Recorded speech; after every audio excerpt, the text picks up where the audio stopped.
السلام عليكم عمي مختار.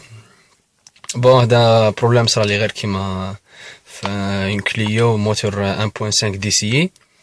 البروبليم سي الموتور ولا وحده يرعش، ما فهمتش علاش، وما عندهاش ميم با اون من لي صرات لي هذا البروبليم وما فهمتش. بسم الله نشغل المحرك.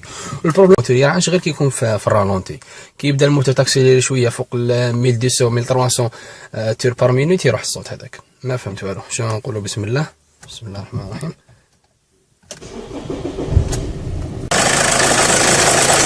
هذا هو الصوت.